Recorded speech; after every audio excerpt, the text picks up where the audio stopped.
Get out of your own way, overcoming self-defeating behavior, always having to be right.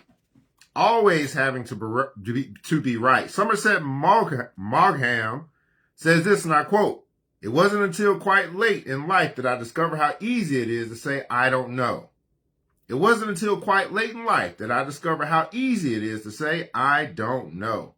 Lawrence Van der Post says this, and I quote, "Human beings are perhaps never more frightening than when they are convinced beyond doubt that they are right. Human beings are perhaps never more frightening than when they are convinced beyond doubt that they are right." A communications expert once made this distinction. A know-it-all who doesn't know what he is talking about is a jerk. A know-it-all who does know what he's talking about is just an ass. Whether you know what you're talking about or not, it's self-defeating to act like a know-it-all. Tom, an assistant managing editor at a magazine, came to see me when his life started caving in. First, he was passed over for the promotion he coveted because his superiors told him he had difficulty getting along with others. He was always talking down to people, they said. Then his wife filed for divorce. She called him an arrogant son of a bitch who always thinks he's right. Tom had been raised by alcoholic parents who were frequently out of control and made their son feel wrong much of the time. As an adult, two needs dominated his interaction with others: to show he was right, along with the converse need to never be wrong, and to be in control at all times. In our first few meetings, I tried to engage him in a dialogue, or at least a discussion, but it invariably turned into a debate. I decided on a different strategy to give him carte blanche to speak. After several sessions when he asked why I didn't interrupt him. "You seem to have a lot to say," I replied.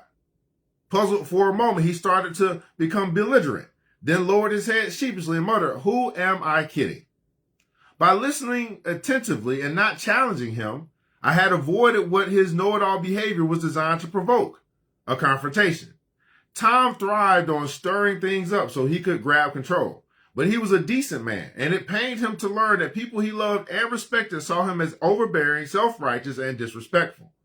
Now that he had hit bottom, he was willing to look at himself more honestly.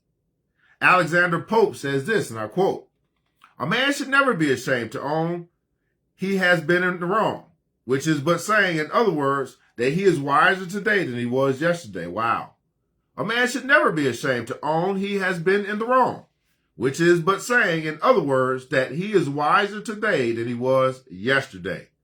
I'm wiser today than I was yesterday. Like that. What he learned was this. Like most people who have to be right all the time, Tom was acting out of self-defense. Deep inside, he believed the world was telling him, "You don't know what you're talking about." He wasn't trying to show that he was right so much as that he wasn't wrong. But his manner was so confrontational, he came across as offensive, not defensive, as if he expected others to agree with or deter to his opinions. His message wasn't just, "I'm not wrong," but "You are wrong." If you act in self-defense when you're not being attacked, the other person will feel attacked. You won't be admired as a forceful person with strong opinions, but resented as an opinionated bore. In a professional setting, if you're lucky enough to be exceptionally bright, talented, or productive, people will tolerate your behavior. But they won't cut you any slack when it comes to making mistakes. They won't lend a helping hand because they either think you're not open to help or they want to see you fall on your face. Unlike Tom, many know-it-alls never learn these lessons. After all, if you think you're always right, you can't learn anything new. You're closed down because knowing and learning can't occur at the same time.